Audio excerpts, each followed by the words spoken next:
First, the title is From Failure to Success, and it's a biography on Benjamin S. Carson. And here I guess. Better a patient man than a warrior, a man who controls his temper than one who takes a city. Benjamin S. Carson quoting Proverbs 6:32 from the Bible, a verse so powerful that will in time guide him into achieving his goals and therefore lead him to become the first African-American neurosurgeon. He is known to be the first doctor who successfully separated conjoined twins. Benjamin and his brother Curtis were doing poorly in their academics at school. Benjamin did so poorly that his classmates had nicknamed him Dummy. During one of his math quizzes, his teacher thought he had 9 out of 30 correct, but she thought he answered her 9, and he actually said none. Benjamin started to have a temper that would become violent and uncontrollable, that he would attack other children at the slightest provocation. The poverty and difficulties of his life seemingly fueled his anger and rage. Determined to turn Benjamin around, his mother limited his time in front of the television and would not allow him to spend outside playing in the neighborhood until he finished his homework. She was criticized for her decision, but she remained determined that her son would have greater opportunities. Mrs. Carson also required that her sons read 2 books a week and give her a report on what they gained, even though she could hardly read herself. It was during this time that young Benjamin had his eyes examined and was fitted into a pair of glasses. This is the turning point of his childhood. It wasn't easy being black in a predominantly white school. Despite his academic achievements, Benjamin Carson continued to struggle with his temper and violent behavior.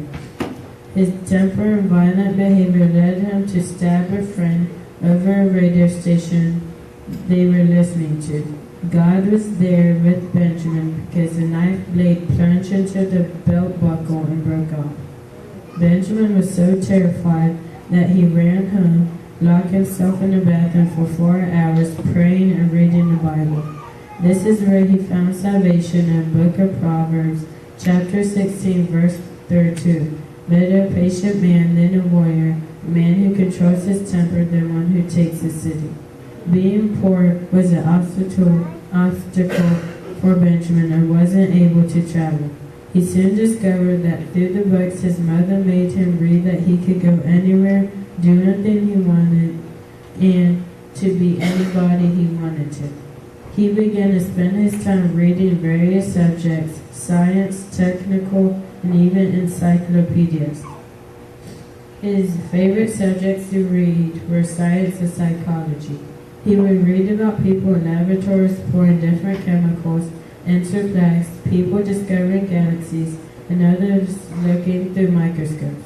Thanks to his mother's determination to turn him around, Benjamin began to see himself differently than what his peers saw him as. He was soon no longer the class dummy, and within a year, he became the top of his class. His teacher would berate the white students for allowing a black student to outdo them academically. Benjamin found several teachers who expressed interest in his success. After showing his knowledge of science, he was invited to spend time in the school science lab after class. There, Benjamin discovered the different aspects of science and was able to study various water specimens through the microscope. He soon realized that his dream of one day being a doctor or scientist could become true. Despite not having any money, Benjamin had worked his way through college. He would go door to door looking for side jobs that would help him make money.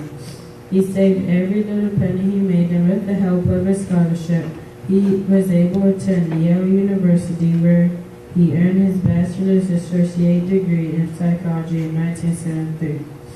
Benjamin Carson enrolled in the School of Medicine at the University of Michigan. Mr. Carson decided to pursue neurology rather than psychology. He married his wife, Lerona Rester, while attending University of Michigan. The couple then decided to move to Baltimore, Maryland. After receiving his doctorate degree, and Benjamin found residency at Johns Hopkins University in 1977. Benjamin's excellent hand-eye coordination and three-dimensional reasoning skills made him become a superior surgeon early on.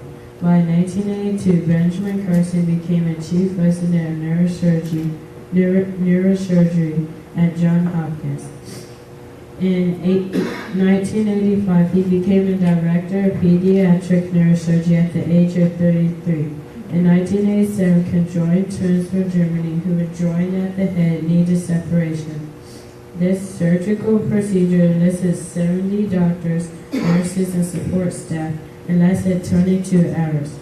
Mr. Benjamin Solomon Carson became the first neurosurgeon to have successfully separated conjoined twins. Over time, Benjamin's work began to gain media recognition, and his own story became public. A troubled youth growing up in an inner city to a poor family and now have found success. Mr. Carson soon decided to take his knowledge and become an inspirational speaker, making appearances in schools, businesses, and hospitals across the country, inspiring people with his story and philosophy of life.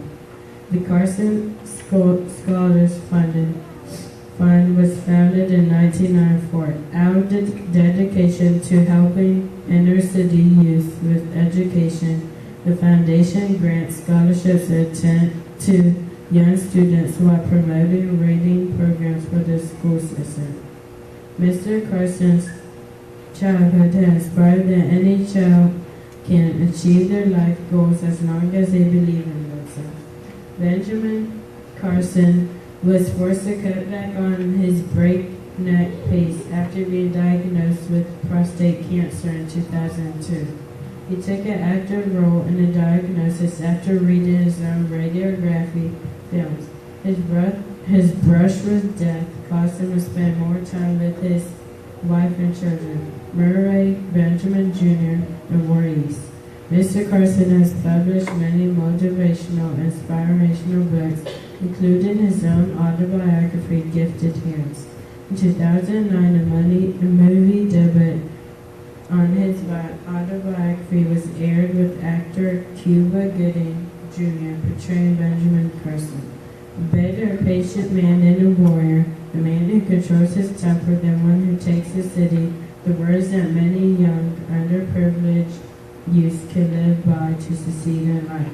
No matter what obstacles are thrown into your path, as long as you have determination and faith to believe in God and yourselves, all things are possible.